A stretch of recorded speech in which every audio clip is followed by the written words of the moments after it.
landscape I remember when I first came to this site. I mean, it was way back in the 80s. I've been many times since, and it's radically changed.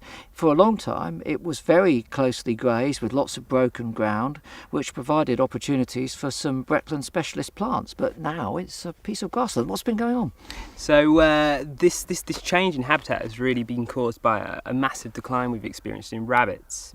And what's caused this massive decline in the number of rabbits here in the Brecks is this new disease that we're facing, VHRD2, or viral rabbit hemorrhagic disease. And this is a disease that's come from the east, and it's come on the importation of captive rabbits to Europe, and now it's jumped the channel, and it's here in the Brecks. Now, we've had a form of viral disease affecting rabbits once before in the 90s, and of course we've had myxomatosis as well. But this new disease is far worse than what we've experienced before, and it seems that it's a combination of all three diseases together which is really sort of driving that last nail in the coffin to rabbit numbers here. To give you an idea of the sort of declines we've faced, it's about 95% of all the rabbits in the Brecks over the last 5 years. At Weeting Heath alone, if I get a rabbit count on the main bit of heath of about 20 rabbits now, that's a good count compared to something like in the early noughties of about 1,200 rabbits. So this is a huge decline, and of course we are so reliant in the Brecks on the rabbits to cause the ground disturbance and the really short grazing that much of this Breckland ecology really relies on.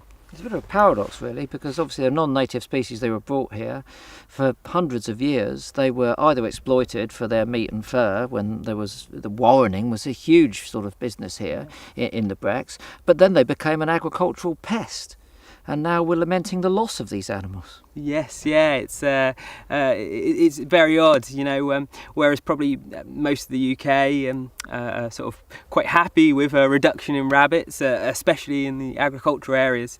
Obviously here in the Brecks it causes massive problems to our quite delicate ecology.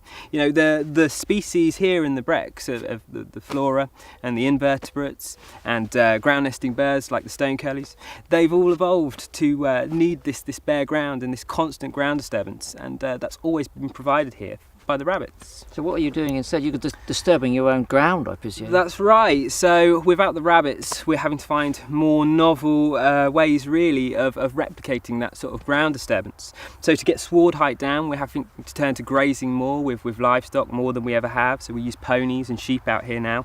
They don't do as ideal a job as the rabbits, but it's better than no grazing at all. And then we do things like what we're sitting on here, which is a ground disturbance technique called turf stripping, which is basically what it sounds like. We simply take off the top layer of turf, the nutrient-rich layer, leaving this area of really sort of bare, sandy soil that you see, leaving lots of bare ground for this Breckland flora that's so unique to this area to be able to germinate and survive.